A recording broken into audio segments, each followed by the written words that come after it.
came back after discussion yesterday, and thanks also for contributing to the document, the Google Doc that we shared. Hopefully everyone can have access to it.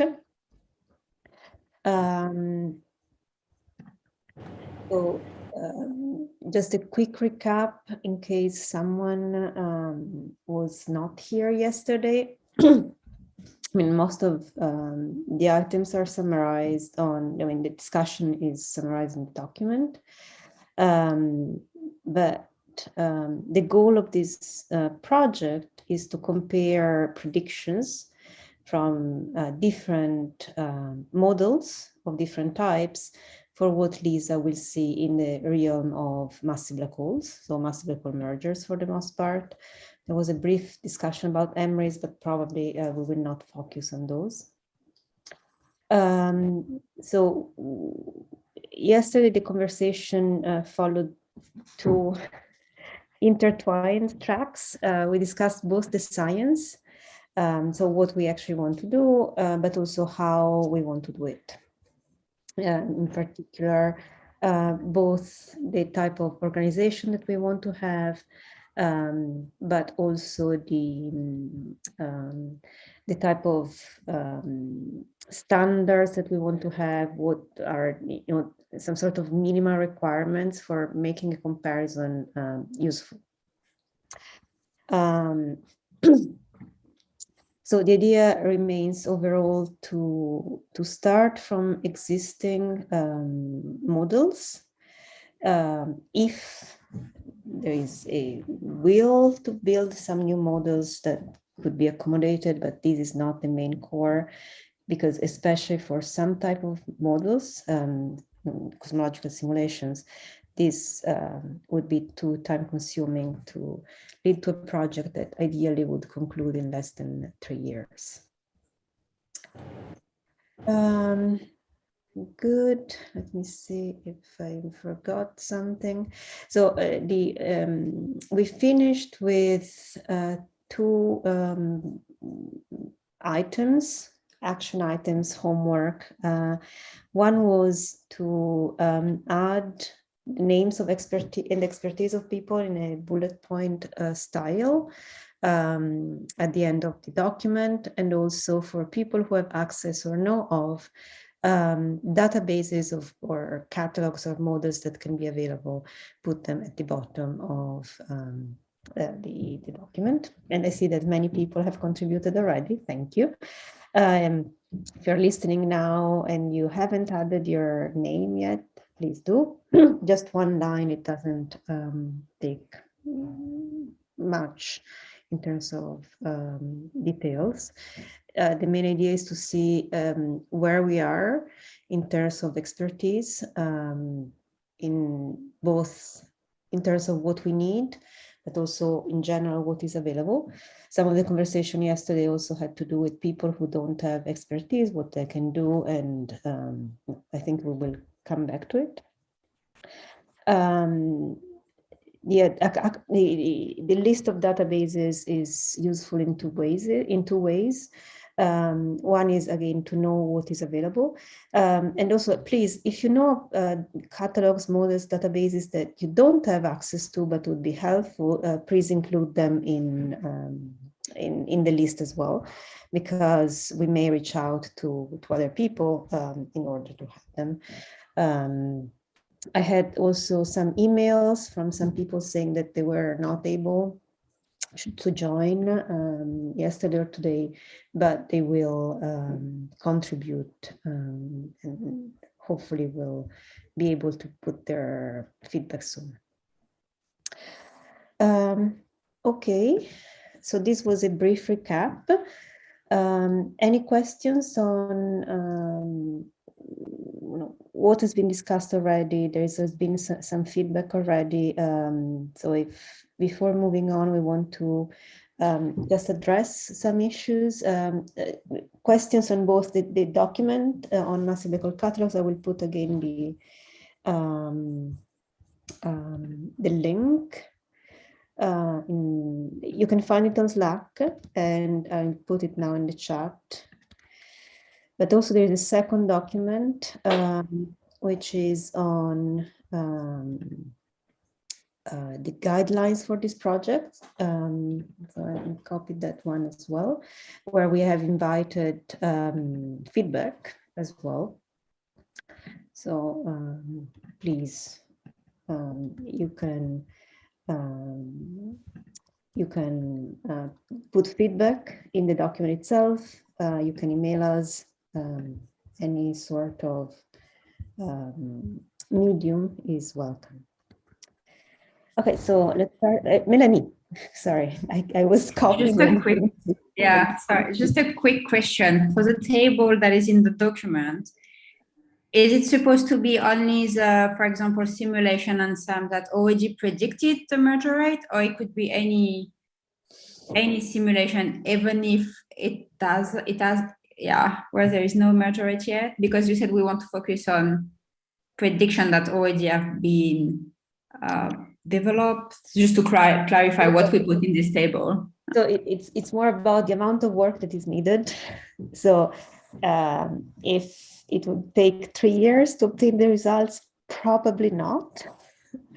But if the model includes already most of the information, and there are people who are willing to sign up for the task of producing new results from this, then I think it's fair. So at the moment, perhaps it's better to be inclusive, write down everything, and then we can see how to proceed.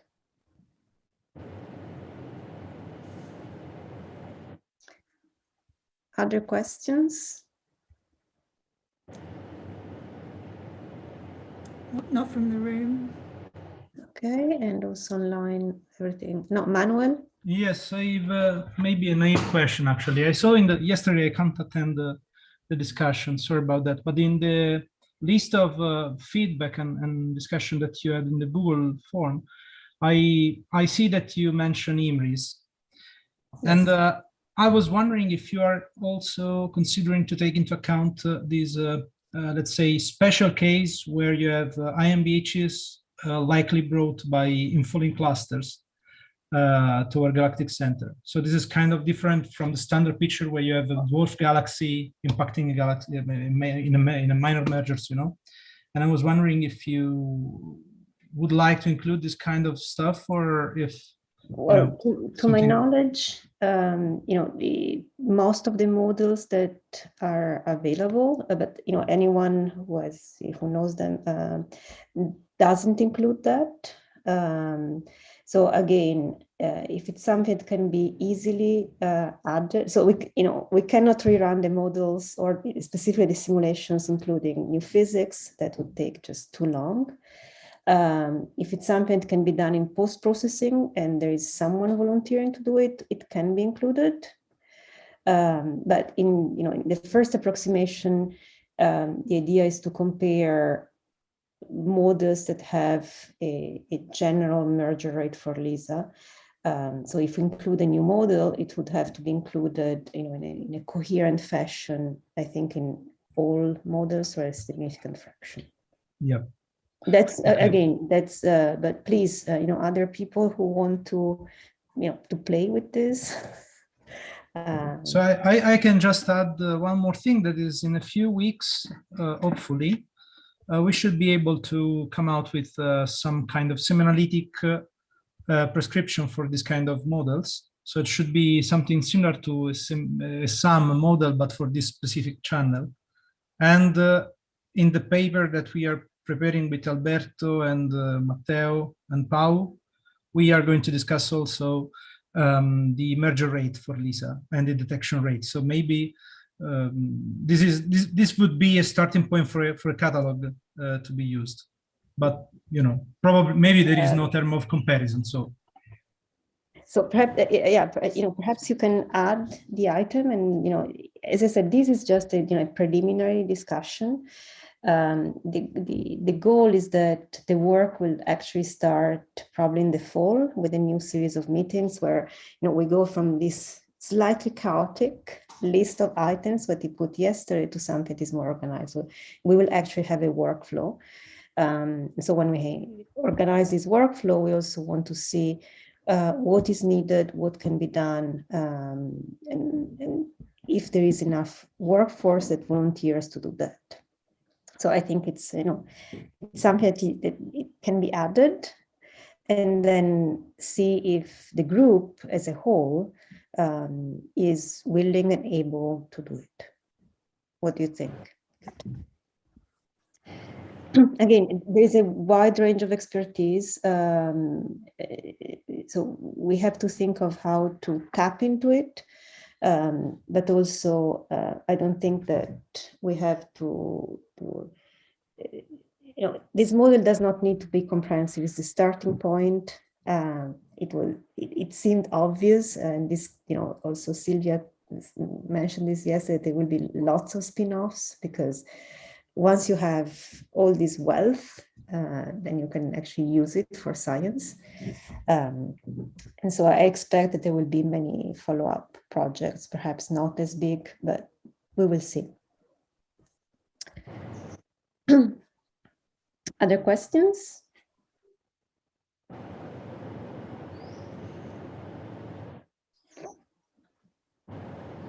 Okay. Good. So perhaps the first item is to discuss people who volunteer to be coordinators for this project. So as I mentioned, I will be a participant because, I like this project. I came up with it, so I want to play. But I consider myself a participant, a liaison with the chairs, an informal one. There will be also formal meetings, probably every few months. And facilitator. So that's why I've been leading the conversation, but eventually I hope that I can shut up and let other people speak. So there were a couple of people who volunteered by email to me. One of them is here, the other one is not. So I'm not sure whether I can volunteer this person in his absence, just because I know, and probably I will. But since there was someone who is present and who volunteered already, perhaps they can say something. Yeah, I would be happy to coordinate this. I've been comparing simulation recently. So I think, I have the expertise of using all those database. So I would be happy to coordinate. Good. So the other person who volunteered is Luke Kelly. So we'll see if he sticks to it. So do we have other volunteers? So I think that we should be a bit diverse, at least in terms of science career level. So anyone has thought overnight on whether they're willing to? Hi, Alessia here. I might be.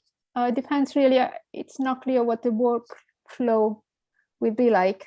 So perhaps once that is decided a bit more, but in principle, I'm interested. I don't want to commit to something and then realize I can't do it with my teaching and stuff. But I'm not an expert on cosmological simulation. So if you need perhaps someone who's more into high accuracy stuff and measure rates from that point of view, I can help with that. And if there's at least a couple of people who are more hands-on on the cosmological simulation side and maybe on the SAMs, that perhaps it would work okay, having people from kind of different areas. Yeah, exactly. So they will not, so the coordinators have to coordinate, so they don't necessarily have to do work. Yeah, okay. There should be some organizational tasks, organizing meetings, have the vision of see how things proceed. And for this, I would say that, specific knowledge of the area is not needed. Also, Melanie and Luke have both expertise in cosmological simulations. So I would say that. Is this working mostly offline, or is there a lot of meetings planned? In-person things are a bit harder for me, but Depends. Yeah. That's what the group decides. We decide. Okay. And the coordinators. So. Just the only meetings that we at the moment would like to have, and they will be virtual meetings, is the quarterly reports, progress reports to the chairs. And these will be done with all projects to keep track of, we don't want something that balloons to a 10-year project or it eventually dies down. So this is the type of, the reason why we want these progress reports. Again, work in progress, there is no, so these are the only meetings that for the moment we have envisaged. Everything else will be the group and the coordinators will decide. Okay. So yes, potentially interested. Yes. Okay, so I will write down the names on a separate file so that I don't, you don't have immediately to share with everyone else. I will copy it at the end of this meeting, at the end of these 2 hours. All right. Yeah. So, Marta, I'm a bit like Alessia. I mean, I can help out as well. As I told you, it depends a bit on the. I mean, it would be more like helping in the coordination, a bit more of a higher level rather than, but it can be formal or informal, right? I also like, I'm happy to help in any way that is possible. So, yeah, I think, again, it's a self-organized group. So I think that. Yeah. So we can also see a bit like, have maybe a meeting in a few, either in July or in September, and then we sort of see how to get organized. And from my point of view, someone who has expertise on semiotical models would be helpful in the coordination team, at least to know what can be done and what cannot be done with the various techniques. Actually, Marta, I can't help in semi-analytical models. Yeah, David could help as well. Yeah. Very much.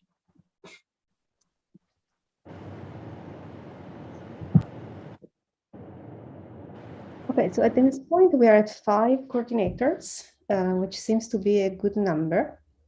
We don't want to have too many people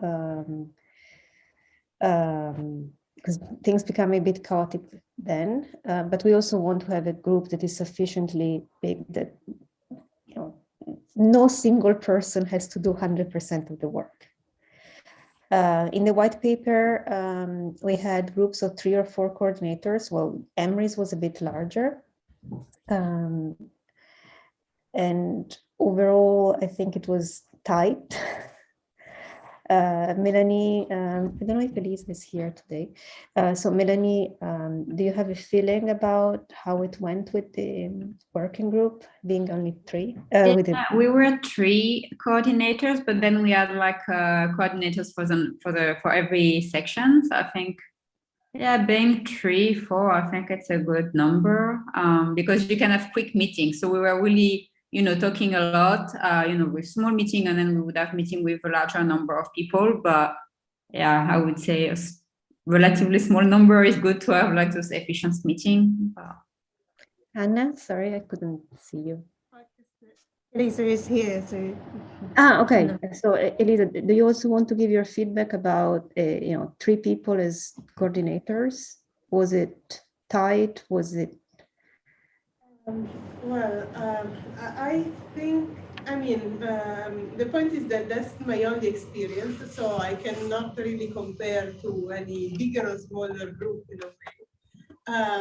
On the other hand, I think it was sort of a good number. It was good what Melanie said, that we could really, interact quickly. Also, it was good that we could find a time for meetings in a relatively short time frame, so that if it was needed, we could really hear from each other. It was kind of a prompt, at least when the work was like really a lot, we could really interact often. So yeah, so I think it's good if people have some free time. If people, I guess, if people are way too busy to have these meetings and get scheduled 3 weeks later just because of that, that can be really problematic. That's my perception, at least. Maybe though, I mean, other people have different experience. I don't know. No, at the moment we're collecting experience. So, I can give also my experience with the other coordination. But first, Silvia. No, I mean, I second also what Melanie said, like my experience in complete other different collaborations and so on. I think what is key is actually to create a structure of responsibilities and like from a couple or 2 or 3 at the somehow more overseeing level, and then going down to responsibilities which can branch out to a bit larger numbers, right? So, So I actually am happy to step down if there are if there are people with more availability than me. I can in the sense that I think that's actually important, and maybe it would create more people. It would just create noise rather than being helpful. So wait, because there are other points of view that haven't been shared yet. Sorry. No, I mean, before saying I step down. Yeah, no, but I think I actually second Melanie that and Elisa that maybe like a 3 is a very good number actually. Okay, so my point of view is that 3 is a bit small. This is based on my seeing how the white paper proceeds and how groups that had more coordinators were able to sometimes share more work. In my experience, 4 to 5 people is ideal because it's not always possible to schedule meetings in short time scales. So if you are 4 or 5, you can always have at least 3 people present. I think that we have to consider that this will not be an effort of 6 months to a year, but something like 3 years. And so I don't think that anyone can commit a large amount of time. And so that's why I think that there should be some flexibility. But Matteo has raised his hand. Yeah, sorry, I joined late, just 5 minutes ago, because I was in another call, and I can definitely help if there is something to do, of course. Yeah. Okay, so at the moment we already have 5 volunteers. With this, you can make a reserve list. Yeah.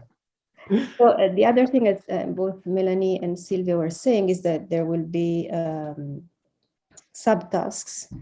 So at the very least, for each model that we're using, there should be 1 person who is responsible.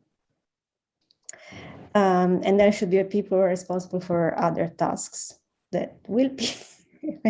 So I can imagine that, I think that the simulation group has decided on code chapters, code captains.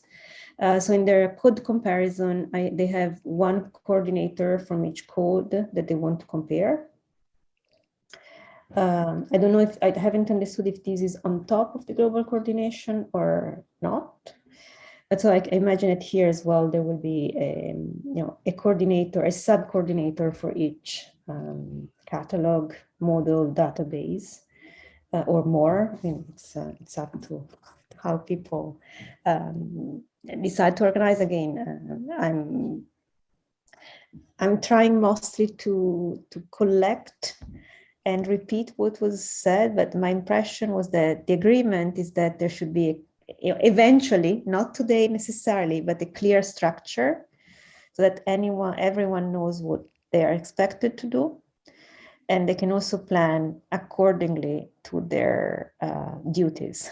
Because once again, it's understood that most of us have duties, and this project should not interfere necessarily with those, although we want to make progress. So this is the way I personally feel about it.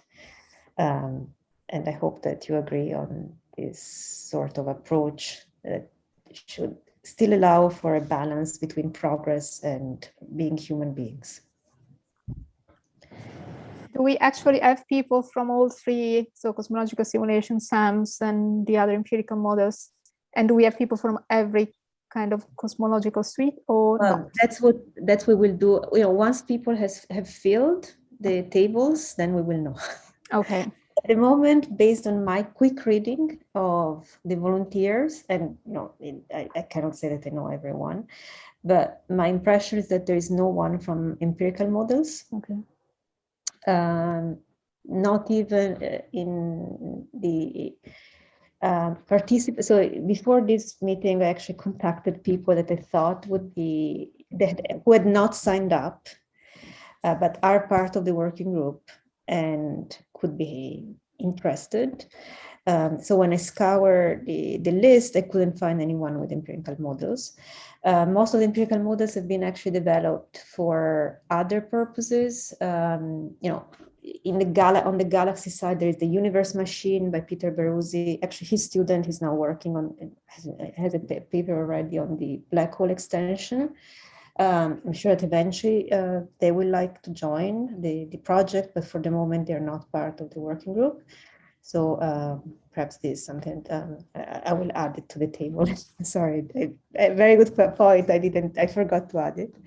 Then there is the empirical model by, the Birmingham group, let's call it. Hannah, are you there? But it was, and then Susanna and Xuan Chen. But this was applied mostly to PTAs. Mm-hmm. Yeah. I don't know if, I can see why it was not applied to Lisa. But Hannah, perhaps you want to say something? Do you hear me? Yes. Yeah, I think, it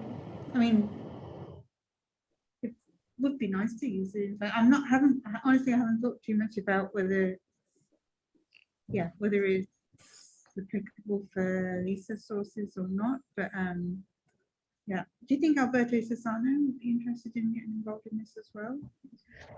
He hasn't signed up, but since people work, the models that Alberto has used until now, so it was Sylvia and Enrico were present. I didn't bug him, so I don't know. Perhaps he can be contacted. Siwan Chen as well. And you, Hannah, would you be interested? For sure, but Potentially, yes. It will not be trivial simply because the observational constraints that are used are less certain at low masses. So the error bars will explode. But I think that would be nice. So if you can sign up on the project, we would love it. So now we have people from empirical models. And also, Alessia, going back to this, so for nanograph, again, it's been used mostly for pulsar timing arrays because the scaling relationships are better constrained at the high mass end.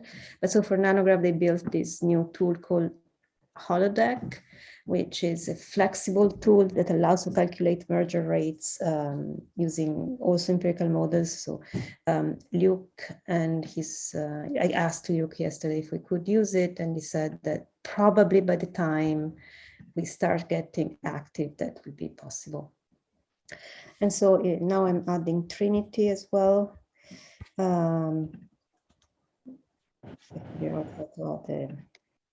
Hold on.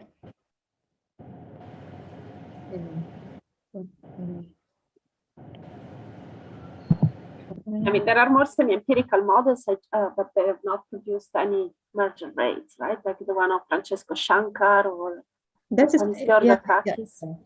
I'm not really sure. I don't know if they have the difference. Yeah, exactly. So the difference is that the models I'm talking about have been explicitly used for something at least similar, right? At least related, like whereas these others have been primarily used to compare with X-ray surveys or especially models based on the continuity equation explicitly don't account for mergers. And so that's the main problem. So in Trinity, they changed this. In fact, it's not based on this strict continuity equation. And the models that Anna and all the people in Birmingham have developed and used, I think that's its purpose basically. So I think that we can start with that.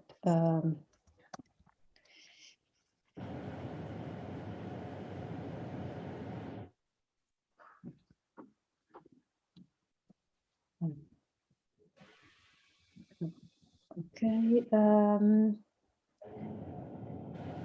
Good. So perhaps now I can shut up and let coordinators take over. Or it's too early. Take over what, the meeting? I feel that I've just been talking too much. and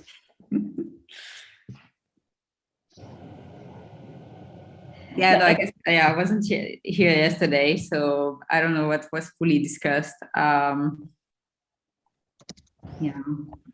I mean, I guess reading from the document, the first step is to get all the database, basically. I mean, first the literature, and then how to build a database that everyone can use. Because I guess one problem will be that we will have those huge catalogs, but we may not want to distribute this to everyone because it's a huge amount of data. So I think on the comment feedback part, I was saying that, we could find a way of putting everything on a server that you can use, like everyone could connect and access without actually, having to download all the catalogs on your computer, because if it's a Galaxy catalog, then it's fine. If it's a full simulation or like a very detailed catalog of black hole properties, galaxy properties, and quickly it can become really challenging. So I think the technical aspect would be also important to discuss at the beginning of the big project. Yeah, we discussed this a little bit. So something to remember is that this is done on a voluntary basis, and the Astro working group doesn't have funds. So we cannot produce any storage space. So I don't think that we can collect simulation terabytes anywhere. So definitely we'll have to think, especially for cases where the simulations are not public, we may be restricted to the amount of data that we can access, and also to the format. So yesterday, Colin made a very good point on how is a galaxy defined? What is the mass of a galaxy? Different groups, different models, so even the technique used define a galaxy mass in a different way. Yeah. In some cases, there will be the possibility to make a uniform catalog. In other cases, probably not, if the simulation data is not public and the developers are not involved, then that's it. Yeah, I mean, so it's some work, right? To redefine and then to rerun all the catalogs to extract galaxies. I mean, it's difficult. So, yeah. Yeah, that's why I agree with all of you who raised this issue, and we have to think about it. Probably the coordinators will think about it first, and then all together. But probably trying to keep it as light as possible, and eventually, as I mentioned, we would hope that this data becomes accessible to the consortium. It is a consortium, and ideally become even public, if everyone agrees, but at least to the consortium.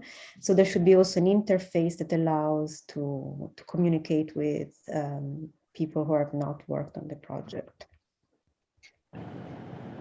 So what would be public exactly? Like the galaxy catalogs of all those models, or more like the black hole merger tree, or like, yeah, to be defined?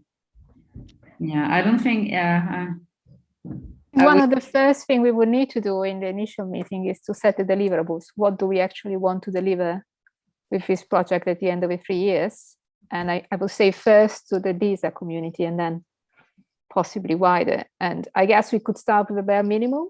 I don't know, merger rates, or I don't know, maybe have a list of what we have, all the models we have, what parameters they have, resolution, I don't know, everything. and then what they produce in terms of merger rates. And then if we want, we start adding a bit more merger trees and things like that.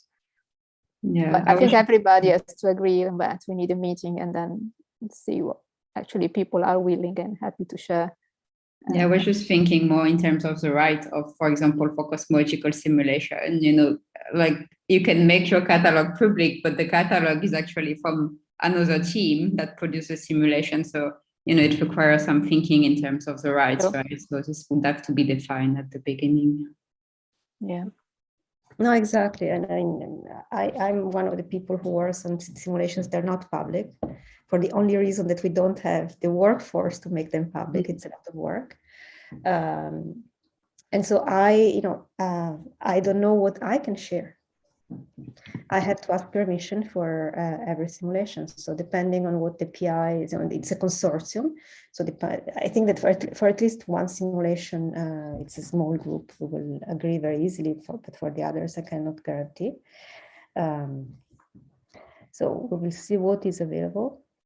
So for cases where we have, the creators here, then they will make a decision and it will be fine. And also there is no pressure. There is no pressure. If you want to keep your models not public, it's okay. It's a wish, but and also, I mean, besides what is the deliverable, is also we should think of the paper. I mean, there should be at least one paper that comes out of this with something that is scientifically relevant. I mean, I think it will not be difficult to find enough science out of this. But there is also this question of what to do, one paper, several papers. Be careful about spin-offs. There will probably happen naturally, but there should be some control on the proliferation. And also giving credit to the people who came up with additional projects. So this is also something that has to be carefully considered. I mean, I'm looking at the list of people. There is a significant number of early career researchers. So please make your voice heard on all this, since you may have a different opinion compared to what was just voiced. Sorry, I only could attend the first part yesterday, but was the idea that everybody who signed up will be in the final paper as a co-author? Everyone who has signed up and has contributed. Contributed significant. Okay. So spin-offs are then tricky, right? Because if you use something that someone else has worked on, then you need to involve them. You need to give credit to people for everything. So it can be tricky to manage all of these spin-offs if it's not something they only produce with their own work, if it's based on. So what we propose, but it's a proposal, is that there should be a task list. I'm getting tired at this point. A task list that so that participants can sign up to and commit to actually do what they promise to do within a reasonable time scale. As usual, significant, reasonable at some point have to be defined. If people who signed up for the project don't sign up for any task, there can still be a task that can be quantifiable and useful. The example that I gave yesterday is taking care of the BibTeX file and all the references. Okay. Because that's an enormous amount of pain. In a project with many collaborators, this takes usually several days of work. At the very least, so writing something in the paper, fixing all the typos. When we discussed, among the chairs, we considered this to be the minimum level of work to be considered. We would imagine, but again, it's something that has to be, there are the guidelines, so please give feedback on that. We we envisage that someone who has signed up, never shown up at any meeting, never done anything for the project, should not be a contributor.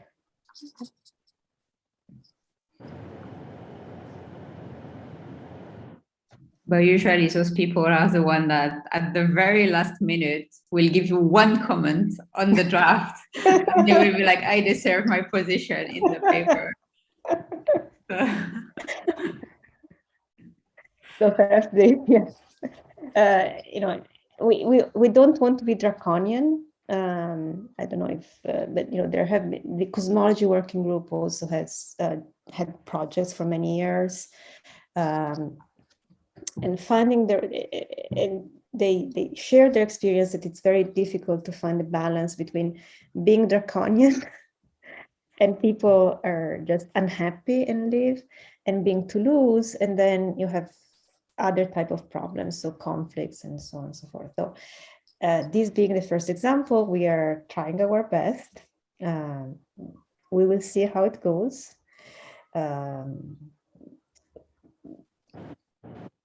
But yeah, there will certainly be people who will send one comment the last minute.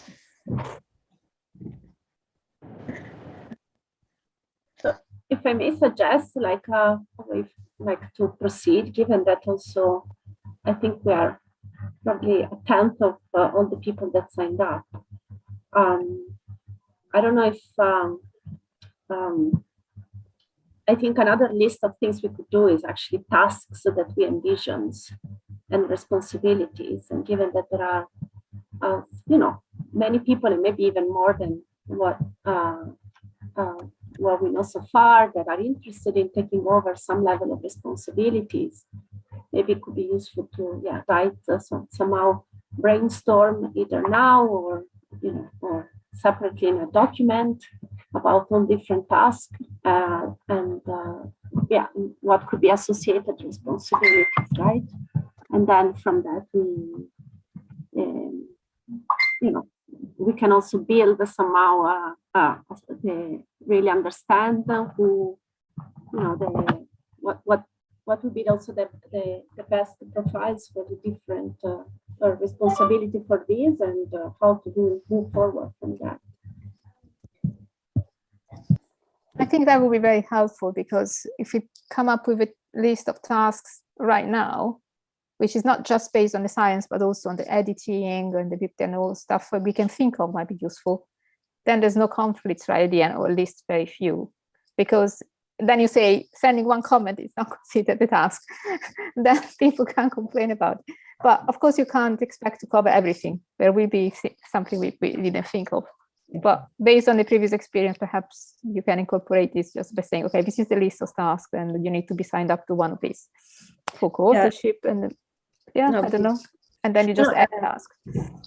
So if you look at the guidelines, just, you know, it say that the tasks, something that is contained in the guidelines is that, you know, be aware that tasks is not only deriving the results, but also I'm reading now, maintaining workflows in the project, writing and edit papers, maintaining and organizing the GitLab website or anything, editing figures. So it's and people with different expertise can therefore find their own niche.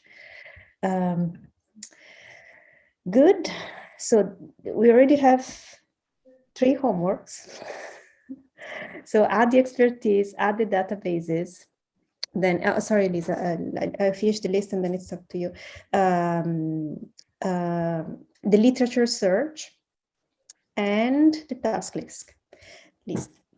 Please, Elisa, sorry.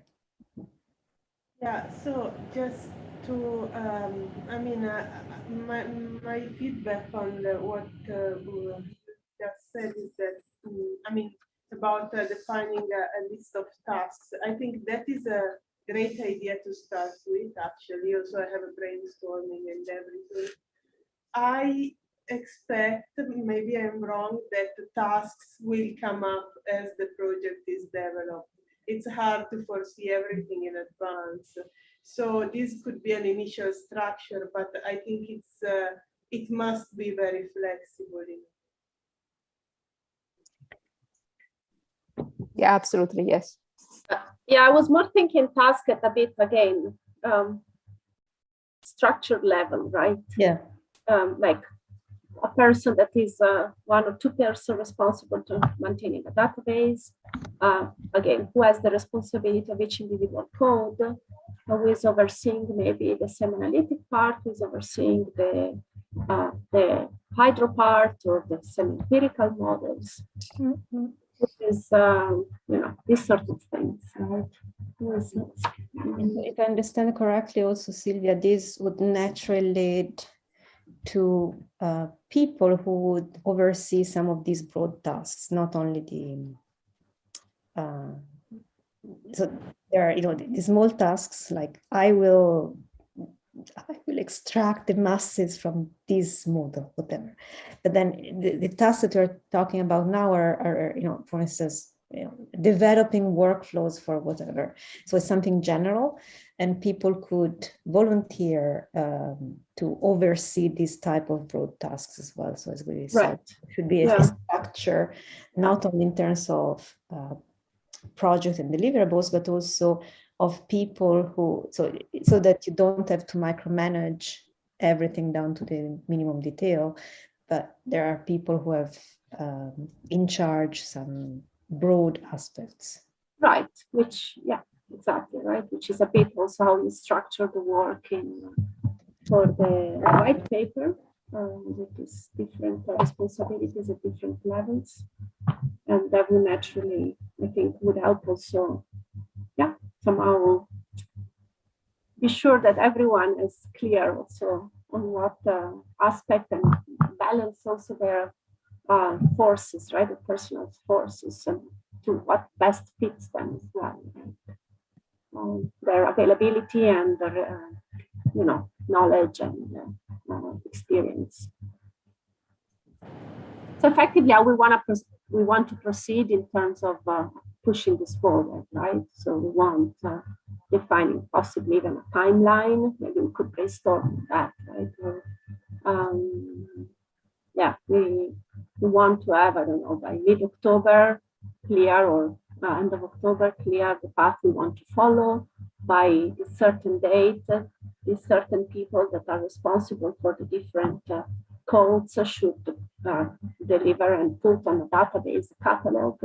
The catalog is maintained by this and that person, like the global joined repository, who would be in charge of producing also standard figures that would be used to read the inputs, right? Like to produce figures that are, maybe some people would be in charge of producing columns of list of things, but other ones to read them and produce standard images, right, with which to compare. So really like to go to practical, from a more higher level to a practical to-do list.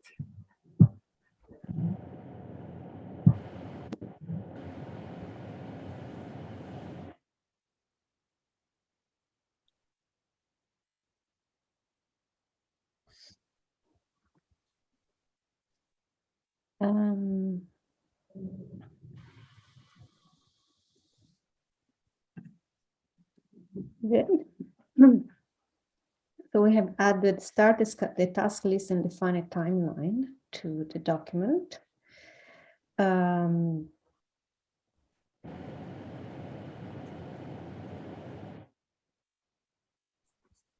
So what else do we want to do today?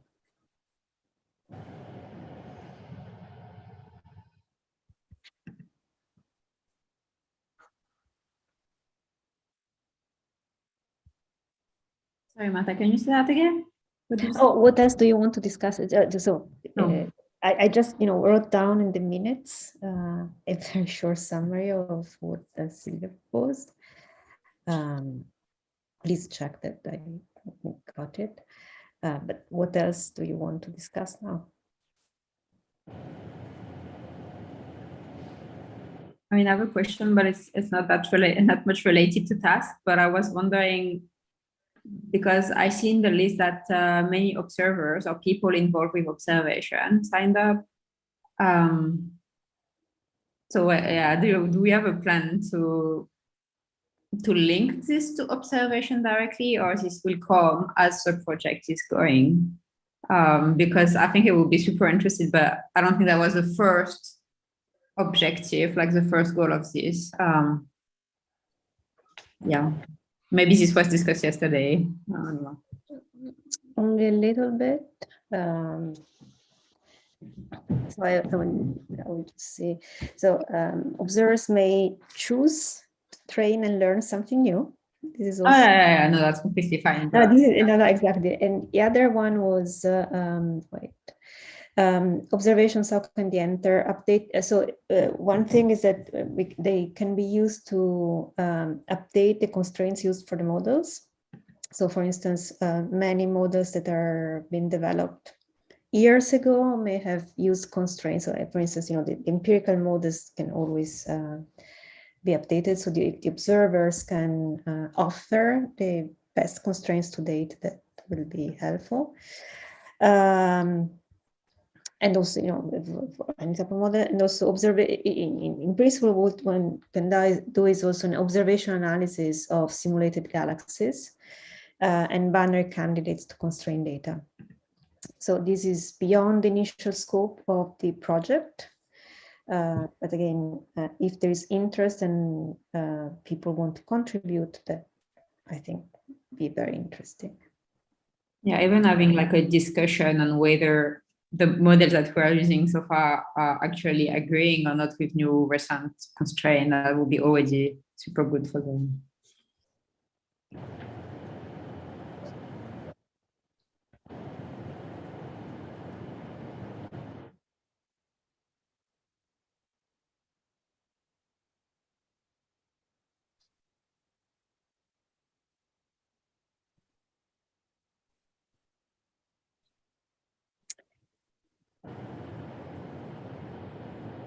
Okay, anything else to discuss, suggest in terms of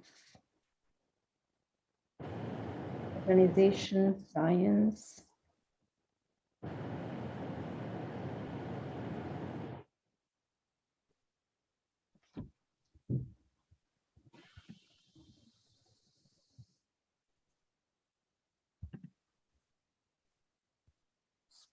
Do we want to start looking at the databases that have been mentioned until now and see where we stand? Yeah, that sounds good. And perhaps then we can get an idea of the tasks. Okay, so I will share my screen, or someone else can share, or if I share, well, I will take notes. Okay, but eventually I will stop being the facilitator also in taking notes. So at the moment, so this is the table. I hope it contained sufficient information. Name, type, and there was this choice, references, names of people, and whether it's public or not. So I started the table soon. I first added Horizon AGN, large-scale simulation, New Horizon, small one, Obelisk, small one, only high redshift. For these three, there are black hole catalogs, black hole merger catalogs, post-processed as well, but they're not public. So I have to ask permission to use them.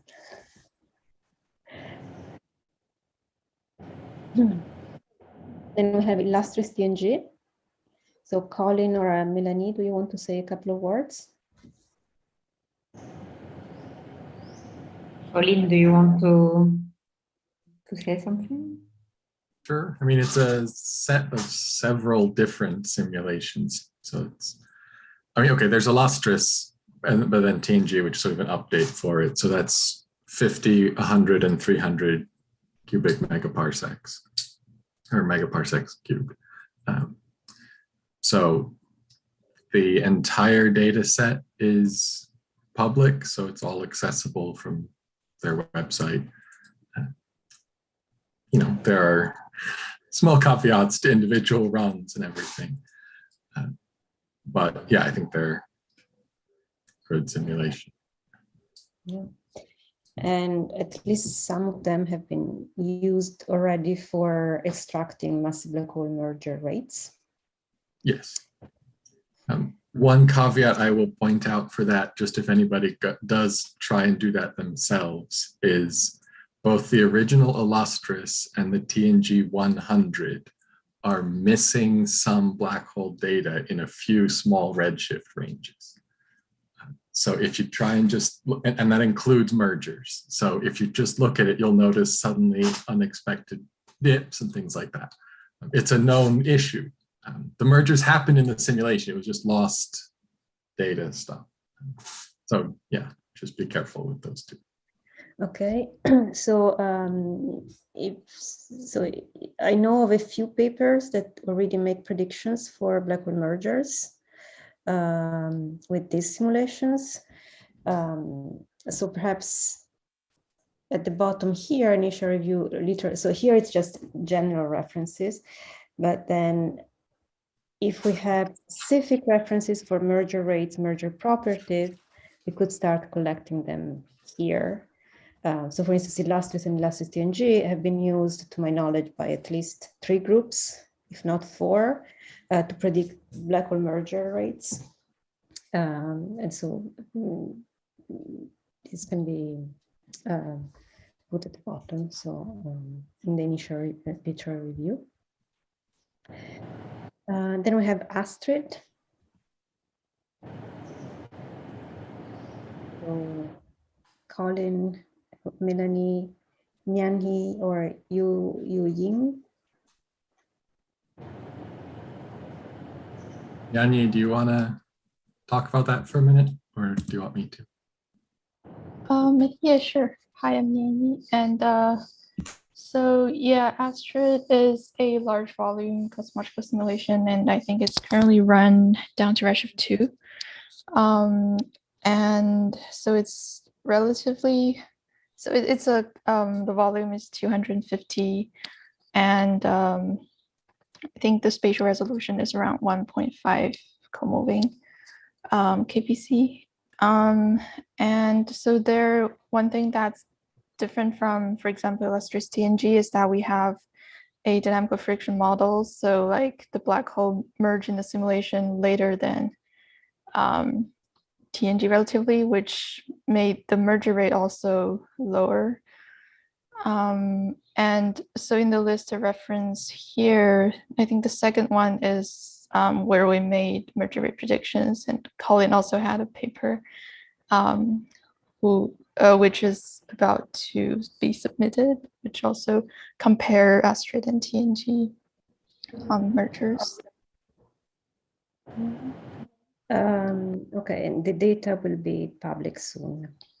Yeah, so the group catalog is public at a few snapshots, and yeah, I think we'll public the black hole data and also the merger data very soon.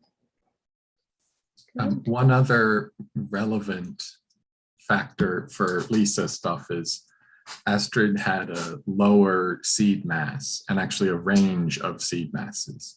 So where things like Illustris and TNG are seeding towards the high end of Lisa's sensitivity range, Astrid seeds down as low as 3 × 10⁴ solar masses.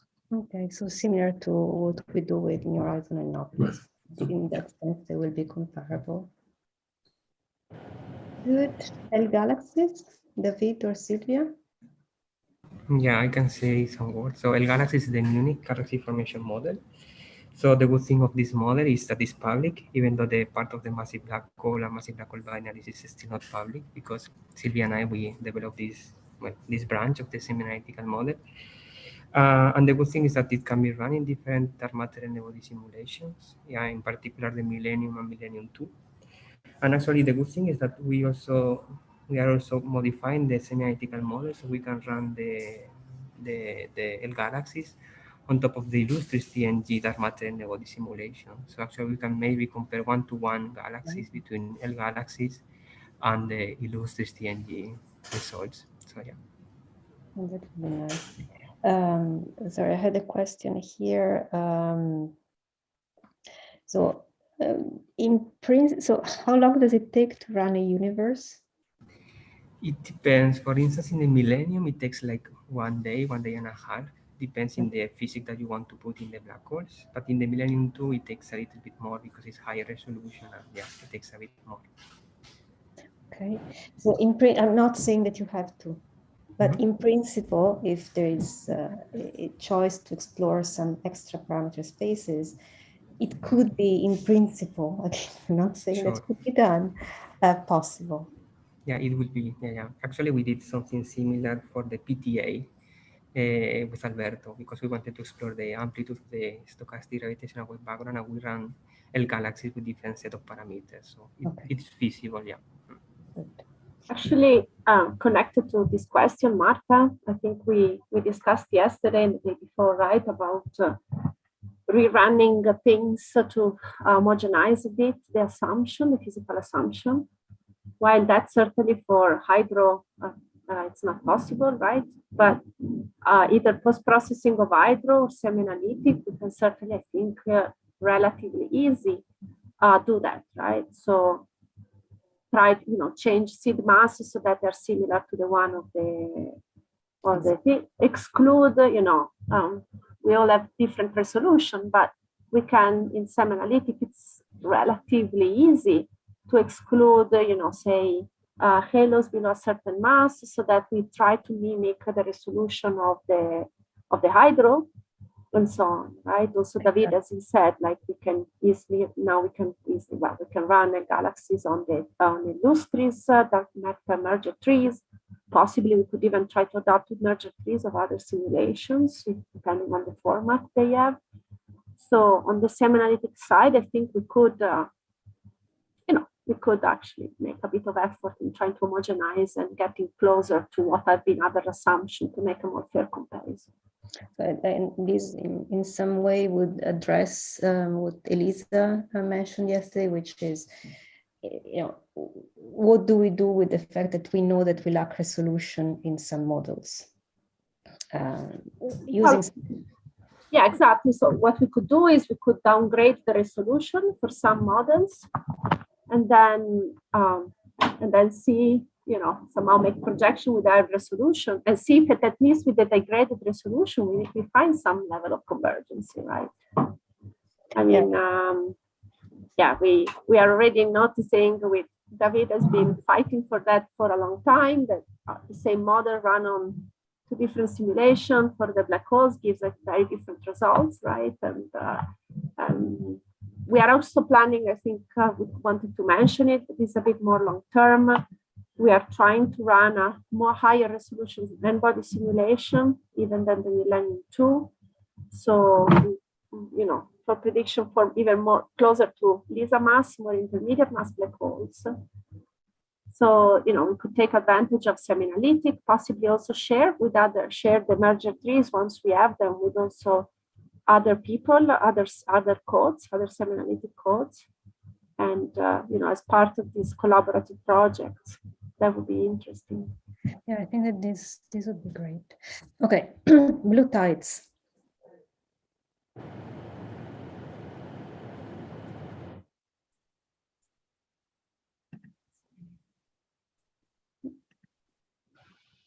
Have anyone from blue tides? I don't want to present it because I'm not part of it, but I don't know if, okay, it's a large-scale cosmological simulation, so it's very large, but it's stopped at redshift 6.5. Yeah, so that's something to remember. But... Yeah, sorry. Then we will go back to the list of people who signed up. Simba.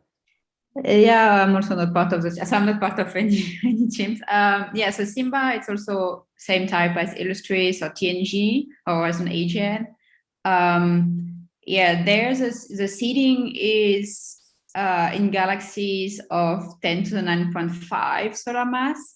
So for the small galaxies and the LISA band, it may be a bit tricky. Yeah, so yeah, to be remembered as well.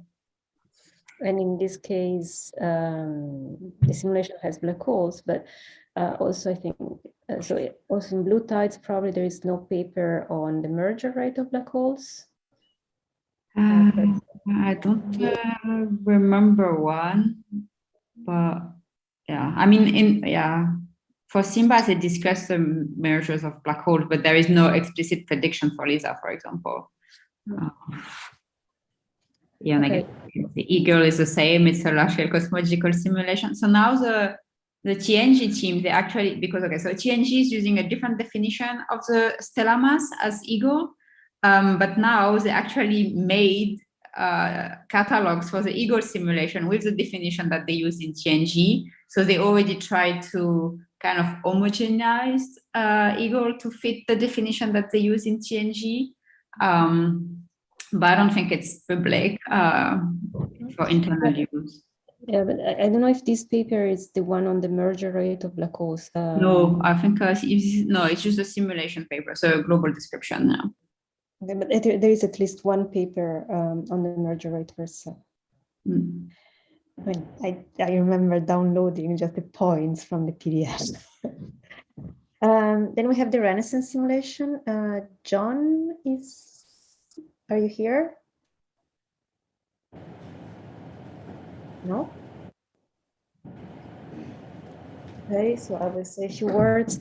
So the Renaissance simulation is a relatively small volume. Well, there are 3 volumes in the simulation with different overdensity type. They are all relatively small, nevertheless, but very high resolution because their goal was to model the first stars.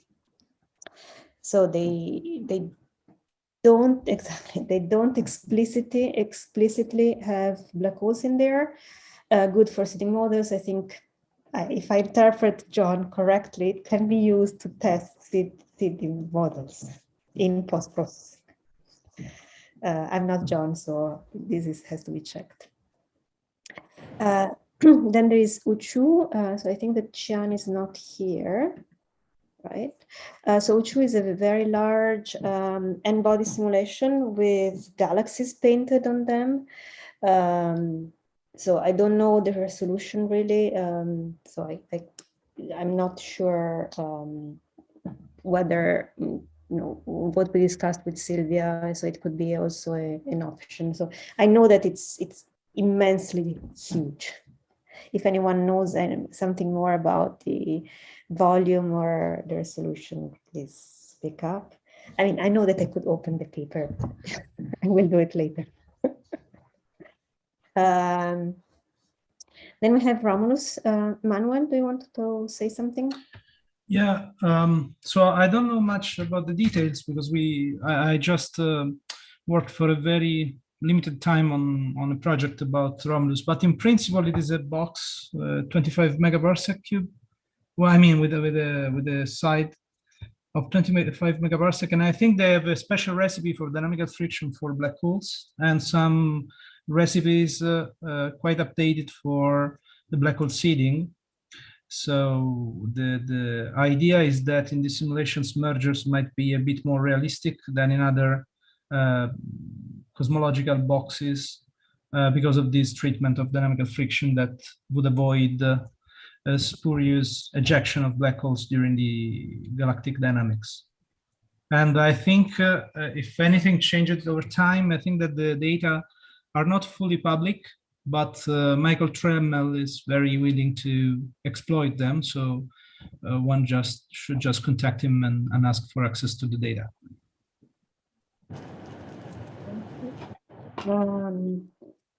Then we have, Trinity, I just added it. It's an empirical model, so it's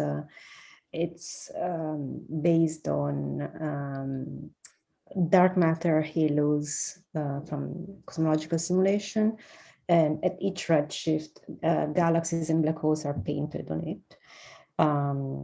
It's developed by Hao Zhan, and the paper is submitted. He wants to use it for LISA, but neither him or Peter are in the consortium yet.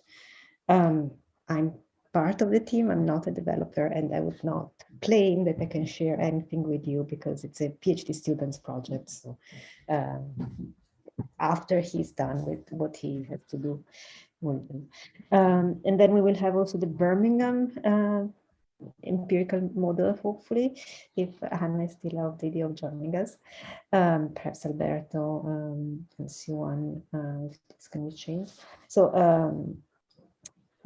on modules.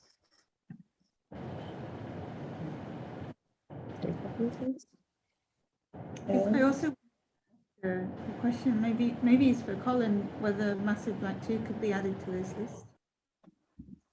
All right. Yeah, that should be fine. I'll add that in.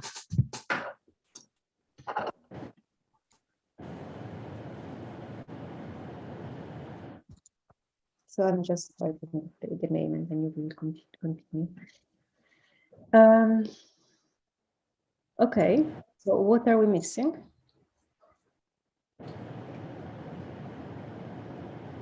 Sorry, rephrase this. We're missing a lot. Is there any glaring model of any type that we're missing? I can see one. Although, I mean, you, Sylvia, have started working with Rafael and Rosa as well. Yes, that's true. There is their model too, actually. Here it's not listed. Rafaela signed, Rosa signed up, right? I thought that I'd seen her name. Yes, she's there. Yeah, yes, so we should, I guess Rosa has been a bit offline because of her recent maternity, right? But we should, I guess, would be good to contact her and imagine that would be interested in adding. So GQD. GQD? It's Gamete Quasar Dust. I think that's how we call it, right, David? I think that's how we call it. yes, it's like this, yeah. Yeah. I think they generally stop at larger redshifts, but I think they had recently some merger trees going down to redshift 2 or 1, or maybe even more local. So I would imagine I may be interested. Yeah. Yeah, I think that with some PhD in Rome, they are going up to redshift 0. So yeah, but I'm not sure. We have to check. Yeah, cosmological representative volume. This was the other. Right. So another person who had signed up was Pratica Dayal.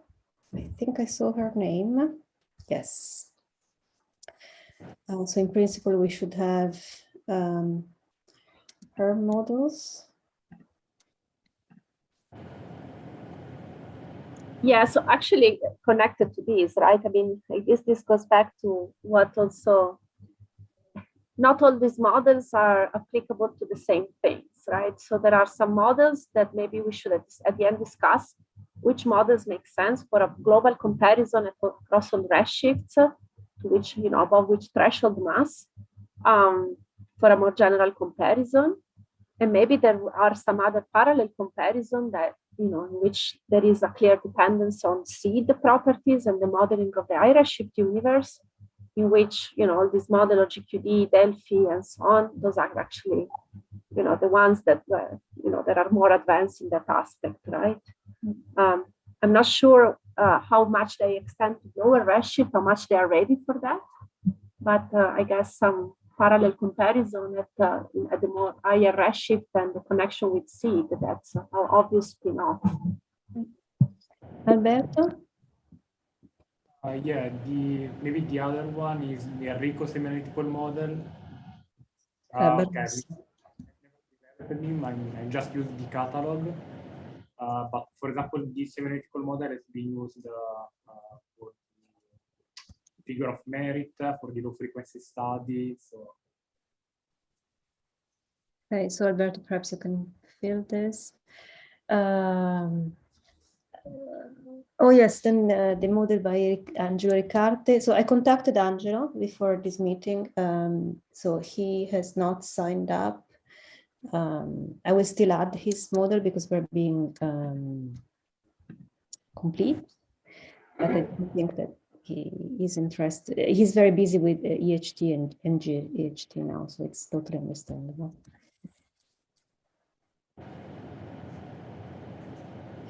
And Priya is not part of the working group either. Okay.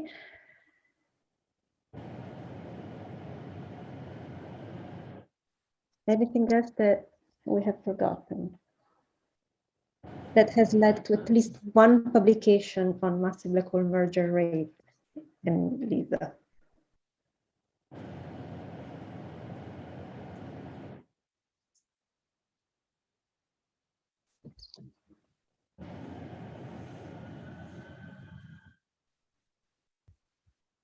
I'm not sharing my 2003 model because it's too old to be considered at this point.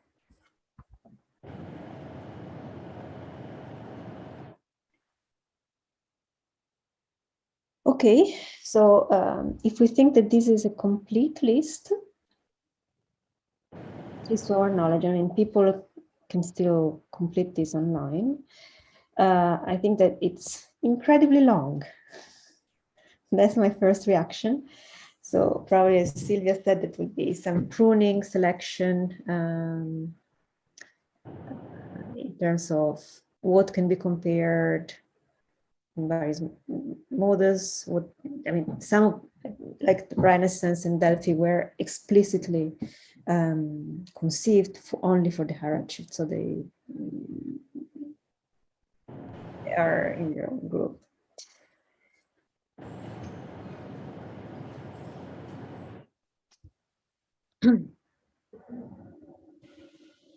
It's really nothing. Okay. Matteo has a comment. Sorry, I didn't see. Thank you. Sorry, Marta. Yeah, I'm sharing the screen, so I don't see. Yeah, no problem. I know that the list is long, but probably there is another semianalytical model that I think is called Shark. It is mainly developed in Poland, and I don't remember exactly the detail, but I can check, and maybe we should contact. Yes, I remember now. I think it's still very much in its infancy, if I remember correctly. Yeah, probably yes. I mean, the main developer is Claudia Lagos, I think, of Sharp. Okay. Sorry? I mean, the main developer, I think, is Claudia Lagos in Sharp in Australia. Okay, so it's not the same that we were thinking, because Claudia has done a bit of work. Yeah, but I remember the Polish model. I thought it was still only starting, but yeah. Yeah, I also think so. Yeah. Okay, so people who are aware of more of this, perhaps the developers. I mean, Enrico, for instance, told me that he cannot join us this week, but he will eventually contribute and participate. Enrico Baraus, sorry. And as I said, Raffaella, Rosa Valiante, and Pratica Dayal also have signed up. So in principle, we should expect them to react. I think that, you know, by the end of summer, people will be more reactive.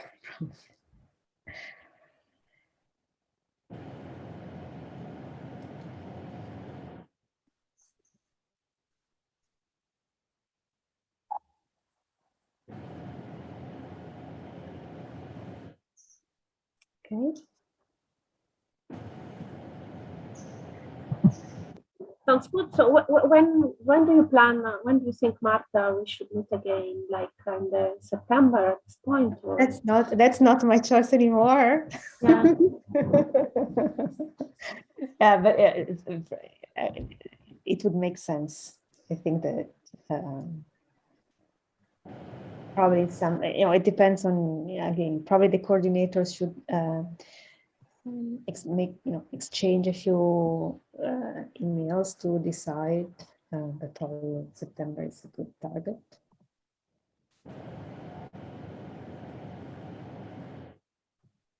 So at the moment, the timeline for the entire project, ideally, is 2 years, right? I think we were. That's the ideal, I think. Because as Elisa mentioned yesterday, the shortest better, but people are also handling other things. So what we envisage it's not a strict rule, but no more than 3 years.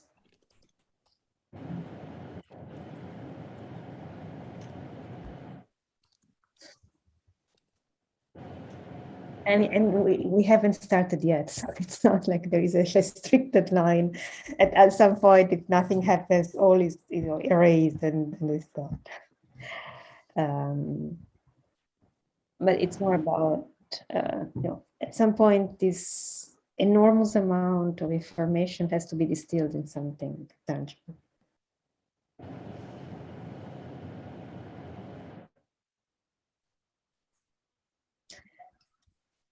Can I ask if in the other groups with the 3-4 coordinators, was that a person in charge of organizing meetings, or was it done collaboratively and it worked well? It is not in CP.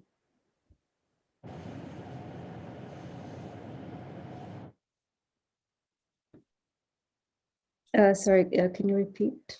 Yeah, sorry. If in your experience, when you had 3-4 coordinators in other collaborations, was there always someone in charge of organizing meetings?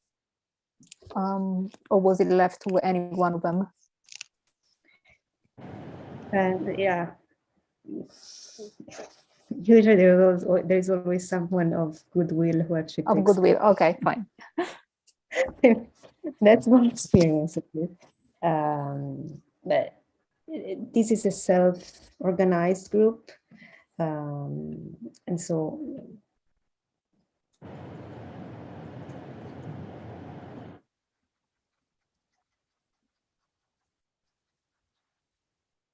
a suggestion, what I was saying earlier, maybe we could have a first meeting a bit with people that have more offered some availability for some level of coordination at different levels to sort of establish some first things, and then we start from there also. Because again, I think we should rediscuss what is the best number of coordinators. Again, if there are people with more availability and so on, I don't know if 5, 6 at least, at least as a it's first coordination, right? I don't know. I think we can again establish different levels, right? So different levels of responsibilities. So depending on the availability of each person, right? Yeah, sure. Why don't I send out an email to organize a meeting between these 5 people? Was it 5? 5 yes. or 6, and maybe there may be more that write to you, Martha, and the next days or 2. Yeah, And then Martha some should let us know if more people are interested, but I guess, yeah, we could try and have an early September meeting with just the coordinators and then call a wide meeting and get started. Yeah. Would that work?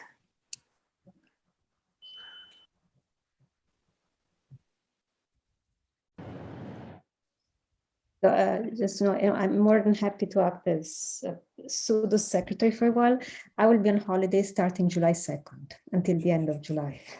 So if you need information, it has to be next week. All right. Well, I guess usually people will email you, I mean, during the meeting or right after. I don't expect people in 2 months to say, hey, by the way. So hopefully most of the responses will be soon. I mean, this can also happen in September, right? And then other people might get interested when they hear about, yeah. Yeah, we have been rather thorough in circulating the information, but you never know. And probably people are already on holidays. Because then we are branching down, we can offer lots of kind of sort of managing roles at lower levels and branching in different areas. Okay, good.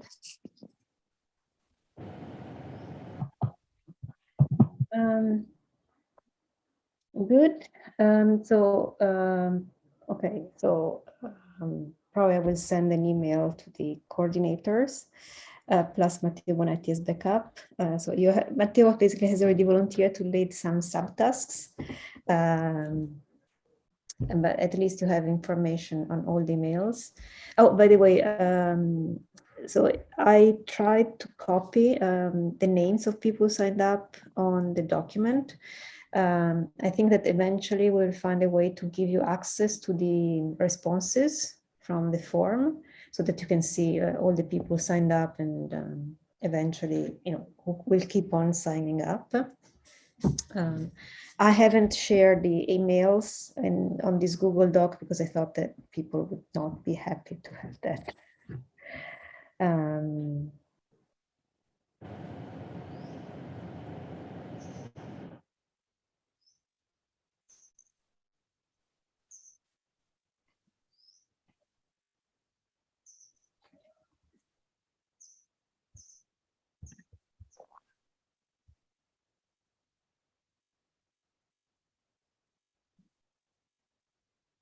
Okay.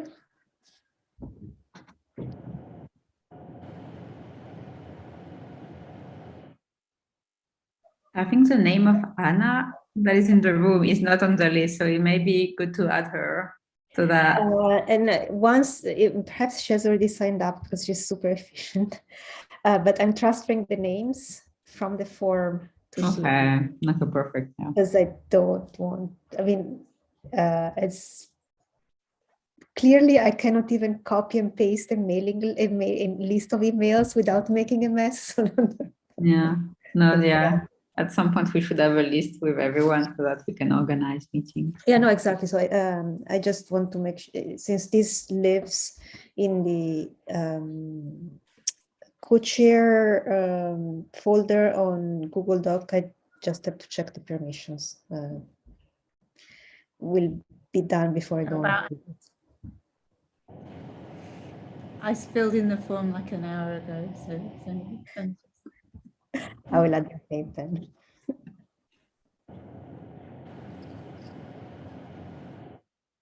No.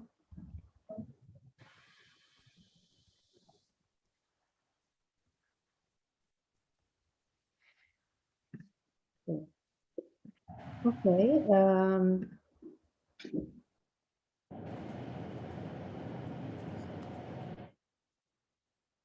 So is everyone happy?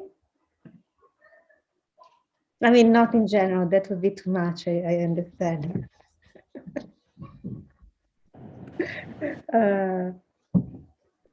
Because, I mean, if we want to take an extra break, I don't think that anyone would be too sad about it. I think it's fine. We seem to have come to a natural conclusion. Good. Okay, so I will contact the coordinators probably after the break. And we will all meet at 4:30 British time, so 1 hour from now for the discussion. And by the way, if you haven't added topics on the discussion session, please do. It's, well, you can find information on Slack. Valeria just posted it, but if we have some topics that are already there, perhaps Hannah, I think you're our chair today, right? yeah, so please do. I have one, we have one, but yeah, it's just basically a curiosity from me. Let me put the thing in the chat. Yep. So, no, it's a perfect occasion to ask anything that you want to hear about simulations, theoretical models, and things like that. If you want to, it's a free half an hour, 1 hour and a half, whatever you want to hear. Good. So see you later. Thank you. Bye. Bye-bye. See you later.